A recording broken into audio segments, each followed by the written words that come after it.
కేసీఆర్ ఒక్క ఫ్యామిలీ వల్ల తెలంగాణ రాలేదన్నారు కాంగ్రెస్ నేత గజ్జల కాంతం. ఉద్యోగులు, విద్యార్థులు ఎందరో బలిదానాలతో రాష్ట్రం సాధించినామన్నారు. కేసీఆర్ కుటుంబంలో ఎవరైనా బలిదానాలు చేశారా అంటూ ప్రశ్నించారు. 4 కోట్ల మందిలో మీరు 4 మాత్రమే నోరు అదుపులో పెట్టుకుని మాట్లాడకపోతే కేటీఆర్ ఇంటిని ముట్టడిస్తామంటూ హెచ్చరించారు కాంతం. ముఖ్యమంత్రి రేవంత్ రెడ్డిని కించపరిచే విధంగా మాట్లాడితే ఊరుకునే ప్రసక్తే లేదన్నారు. రాష్ట్రానికి డ్రగ్స్ తెచ్చిందే కేటీఆర్ అని ఆరోపించారు. త్వరలో కేటీఆర్ హరీష్ ను జైలుకు పంపడం ఖాయమన్నారు. కాంగ్రెస్ పార్టీ ఇచ్చిన హామీలన్నీ ఖచ్చితంగా అమలు చేస్తామన్నారు గజ్జల కాంతం. మాజీ మంత్రి కేటీఆర్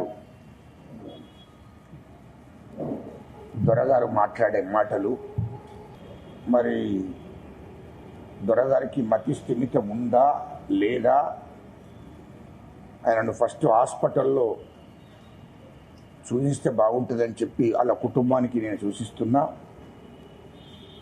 ఎందుకంటే కేటీఆర్ కుటుంబానికి అదృష్టం కలిసి వచ్చింది. అది తెలంగాణ రాష్ట్రం ఏర్పాటు రూపంలో అదృష్టం కలిసి వచ్చింది. అది గుర్తుపెట్టుకోవాలి. కేటీఆర్ ఈ తెలంగాణ అనేది ఎవరి అబ్బసొత్తు కాదు.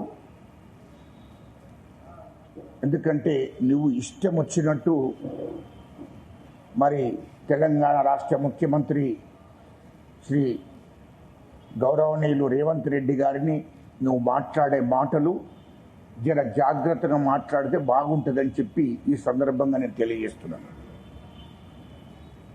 ఎందుకంటే నీకు సంస్కరణ లేదు. సంస్కరణ నేర్చుకో ఫస్ట్. తెలంగాణ అంత మీరే అన్నట్టు, లేకుంటే తెలంగాణ రాష్ట్రం కోసం మీ కుటుంబం మీద ఉద్యమం చేసినట్టు మాట్లాడితే బాగుండదు. ఎందుకంటే నీ అయ్యా నువ్వు నీ కుటుంబం ఉద్యమం చేస్తే వచ్చిన తెలంగాణ రాష్ట్రం కాదు.